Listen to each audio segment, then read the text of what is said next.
Hello students, आप सभी का हमारे यूट्यूब चैनल पर एक बार फिर स्वागत है। आज की इस क्लास में हम लोग आणविक कक्षक सिद्धांत के तृतीय भाग का अध्ययन करेंगे। अध्ययन शुरू करने से पहले आप सभी चैनल को सब्सक्राइब कर लें और बेल आइकन को प्रेस कर दें ताकि लेटेस्ट वीडियो की नोटिफिकेशन आप सभी को मिलती रहे। आइए शुरू करते हैं। तो energy level diagram for molecular orbitals, आणविक कक्षकों के लिए ऊर्जा स्तर चित्र, इनको समझना अति आवश्यक है, क्योंकि अगर हमने मॉलिक्यूलर ऑर्बिटल के लिए एनर्जी लेवल डायग्राम नहीं अगर पढ़े हैं तो फिर बोर्ड में आने वाले क्वेश्चन नहीं हो पाएंगे, या आपकी जो परीक्षा 11 की होने वाली है उसमें छोटे छोटे क्वेश्चन आते हैं बॉन्ड ऑर्डर निकालने के लिए, वो नहीं हो पाएंगे। इसलिए ये बहुत ही आवश्यक है। और आइए शुरू करते हैं।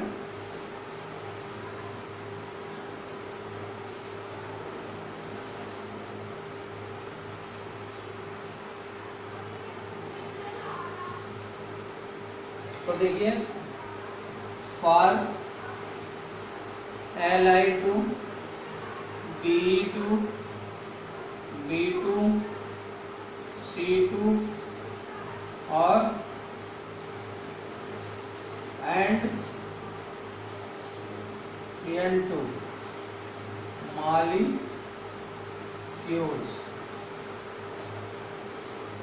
Li2, B2, B2, C2 और N2 अणुओं के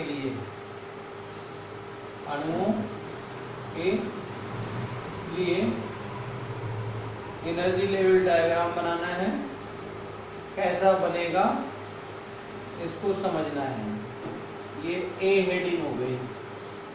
तो इसमें सबसे पहले क्या करेंगे,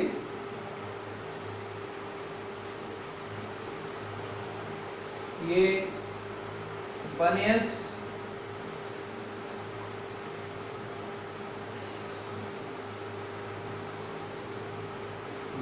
बना दीजिए। 1s कक्षक मिलकर के कैसे मॉलिक्यूलर ऑर्बिटल बनाती हैं,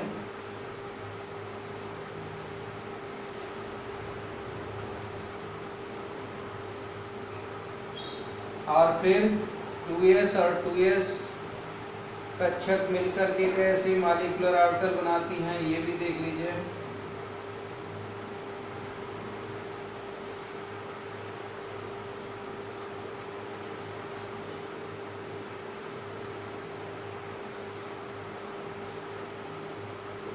ये यहाँ से 2s और इसके बाद में 2p,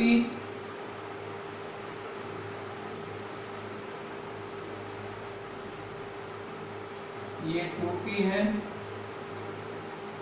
3 कक्षक,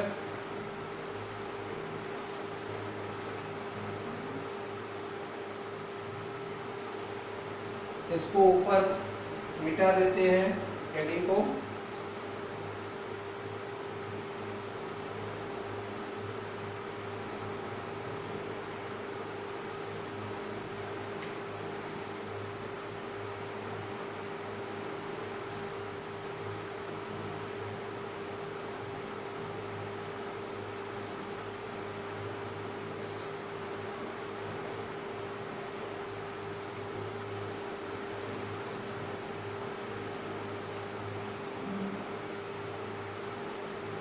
इस तरह से बना सकते हैं।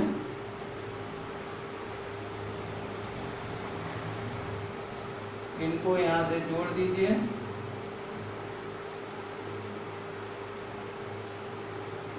इसको यहाँ से जोड़ना है, इनको यहाँ से जोड़ना है। तो ये एनर्जी लेवल डायग्राम बन गया। अब इसमें मॉलिक्यूलर ऑर्बिटल्स कौन कौन सी हैं ये नोट कर देते हैं। देखिए sigma one s bonding molecular orbital है, sigma star one s anti bonding molecular orbital है, sigma 2s bonding molecular orbital, sigma star 2s anti bonding molecular orbital, pi 2px bonding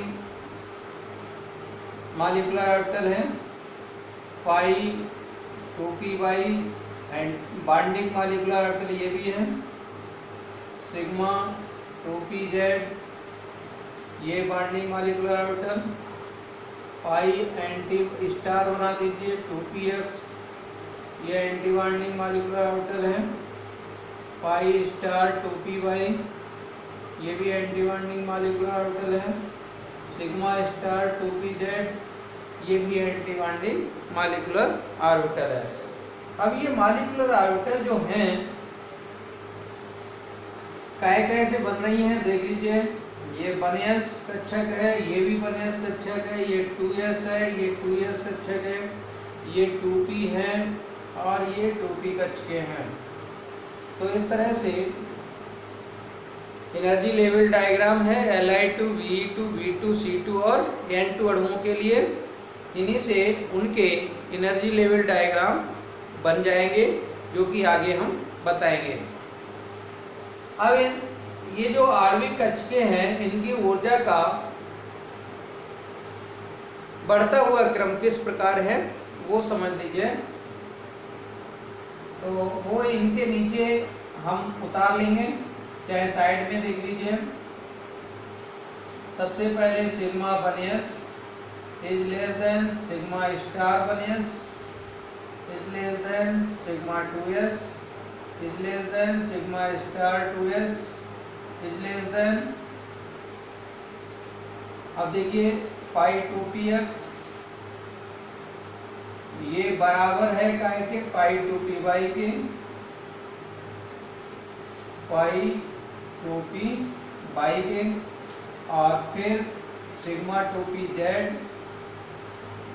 और फिर लेस देन, हाँ ये है लेस देन का चिन्ह, और pi star 2px equal to pi star 2py, ये दोनों एक दूसरे के बराबर हैं। और फिर लेस देन का चिन्ह सिग्मा स्टार 2pz। तो ये इधर से इधर के लिए आणविक कक्षकों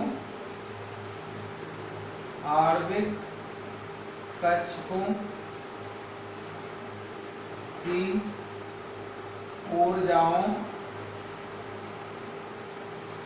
का बढ़ता हुआ क्रम। तो इस तरह से ऊर्जाओं का बढ़ता हुआ क्रम इनकी है। तो इसको अगर हम याद रखेंगे तो आगे जो है अणुओं के एनर्जी लेवल डायग्राम बनाने में कठिनाई नहीं होगी। इसको अगर नहीं दिख रहा हो तो अभी देखते हैं, इस तरह से देख सकते हैं, इसको कंप्लीट कर सकते हैं और कंप्लीट कर लीजिए।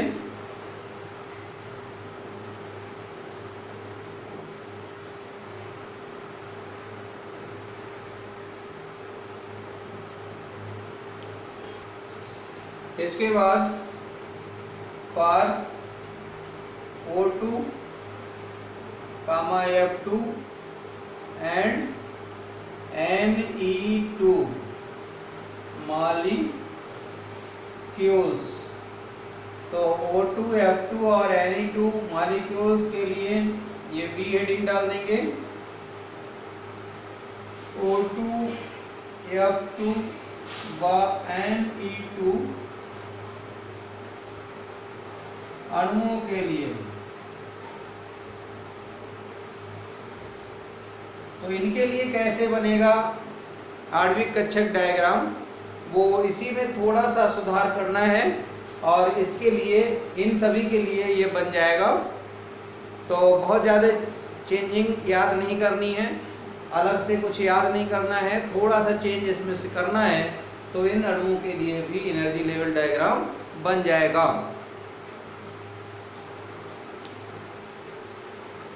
तो देखिए यहाँ पर केवल थोड़ा सा चेंज करना है इस हेडिंग के लिए। ये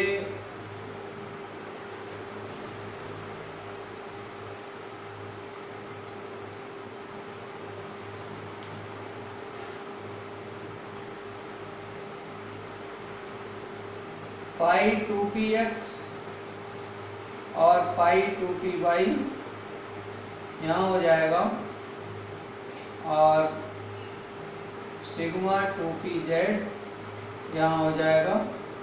बस इतना सा चेंज करना है, बहुत ज़्यादा अंतर नहीं करना है। यहाँ पर ये केवल चेंज होना है,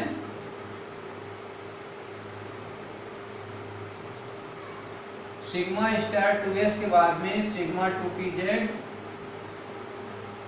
और फिर less than pi 2px is equal to pi 2py और ये सब इसी टाइप से हो जाएगा आणविक कक्षकों की ऊर्जाओं का बढ़ता हुआ क्रम। इस तरह से हम लोग इसे कंप्लीट कर सकते हैं O2, F2 और Ne2 अणुओं के लिए। कर लीजिए कंप्लीट। नीचे का नहीं दिख रहा होगा, देख लीजिए। तो नीचे से ये बनाना है ऊपर के लिए। इसे कंप्लीट करने के बाद आगे बढ़ेंगे।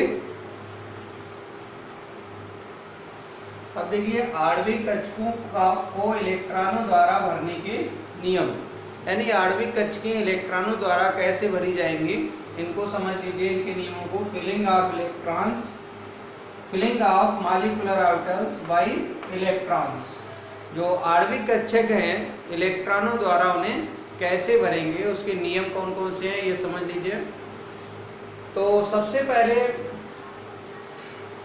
क्या है कि सबसे कम ऊर्जा वाली कक्षकें भरी जाएंगी। जो आणविक कक्षकें सबसे कम ऊर्जा वाली हैं उनको पहले भरते हैं और फिर उनसे अधिक ऊर्जा वाली को भरते हैं, फिर और अधिक, फिर और अधिक। यानी सबसे कम ऊर्जा वाली आणविक कक्षकों को पहले भरते हैं। ये आपको ने बताया था, आपभाव के नियम के अनुसार है। तो सबसे कम ऊर्जा वाली कक्षकों को पहले और सबसे अधिक ऊर्जा वाली कक्षकों को सबसे बाद में भरते हैं। इसके बाद दूसरा नियम क्या है? पहला नियम तो ये हो गया। दूसरा पॉली ने बताया था, पॉली का अपवर्जन नियम क्या है? उन्होंने बताया था कि किसी भी कक्षक में 2 से अधिक इलेक्ट्रॉन नहीं रह सकते। यानी किसी भी कक्षक में अधिकतम 2 इलेक्ट्रॉन हम भर सकते हैं, ये पॉली ने बताया था। तो आणविक कक्षक में भी केवल 2 ही इलेक्ट्रॉन हम भर सकते हैं, 2 से अधिक इलेक्ट्रॉन नहीं भर सकते। इसके बाद तीसरा नियम क्या है इलेक्ट्रॉन भरने का? हुंड के अनुसार क्या है कि अगर समान ऊर्जा वाली कक्षकें हैं तो उनमें पहले एक एक इलेक्ट्रॉन भरा जाएगा और फिर उनमें इलेक्ट्रॉनों का युग्मन संभव हो पाएगा। हुंड ने यही बताया था कि समान ऊर्जा वाली जो कक्षकें हैं उनमें पहले एक एक इलेक्ट्रॉन भरा जाता है, उसके बाद इलेक्ट्रॉनों का युग्मन उनमें संभव होता है, उससे पहले नहीं होता। तो ये 3 नियम हैं जिनको याद रखना है कि मॉलिक्यूलर ऑर्बिटल्स को कैसे इलेक्ट्रॉनों द्वारा भरें। इसके बाद में अब हम पढ़ेंगे bond order. Molecular orbital theory में ही है ये बॉन्ड ऑर्डर, बंध क्रम। क्या है ये? आवंधित और अनावंधित आणविक कक्षकों में उपस्थित कुल इलेक्ट्रॉनों की संख्या के अंतर के आधे को बंध क्रम कहते हैं। किसी भी अणु में, फिर से समझ लीजिए, किसी भी अणु में आबंधित और अनाबंधित आणविक कक्षकों में उपस्थित कुल इलेक्ट्रॉनों की संख्या के अंतर के आधे को बंध क्रम या बॉन्ड ऑर्डर कहते हैं। यदि किसी अणु में बॉन्डिंग मॉलिक्यूलर ऑर्बिटल में कुल इलेक्ट्रॉन Nb हैं, Nb, और एंटी बॉन्डिंग मॉलिक्यूलर ऑर्बिटल में कुल इलेक्ट्रॉन Na हैं, तो दोनों का अंतर और अंतर का आधा कहलाएगा बॉन्ड ऑर्डर। तो इस तरह से बॉन्ड ऑर्डर हो जाएगा 1/2 Nb माइनस Na, ये बंध क्रम हो जाएगा।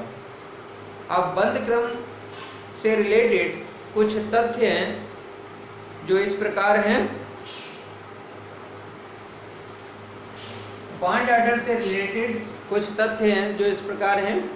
पहला है, बॉन्ड ऑर्डर अगर धनात्मक है, पॉजिटिव आता है तो अणु स्थायी होगा। अगर निगेटिव आता है या जीरो आता है, बॉन्ड ऑर्डर का मान अगर निगेटिव में आता है या फिर जीरो में आता है तो अणु स्थायी नहीं होगा। एक तो ये पहला पॉइंट हो गया। दूसरा पॉइंट है कि अणु का स्थायित्व जो है bond dissociation energy, bond dissociation energy की माप है। अगर ये बॉन्ड डिसोसिएशन एनर्जी क्या है? बंध अपघटन ऊर्जा। बॉन्ड डिसोसिएशन एनर्जी अधिक है तो अणु स्थायी होगा, और बॉन्ड डिसोसिएशन एनर्जी कम है तो अणु अस्थायी होगा। अब बॉन्ड डिसोसिएशन एनर्जी बंध क्रम के सीधे समानुपाती होती है। अगर बंध क्रम अधिक है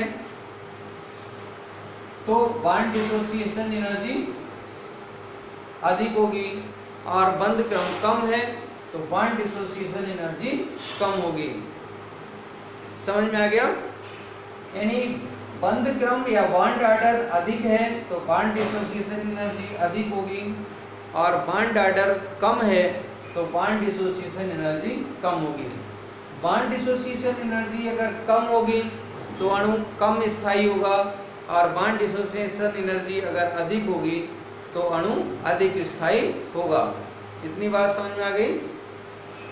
इसके बाद में तीसरा पॉइंट क्या है? तीसरा पॉइंट है कि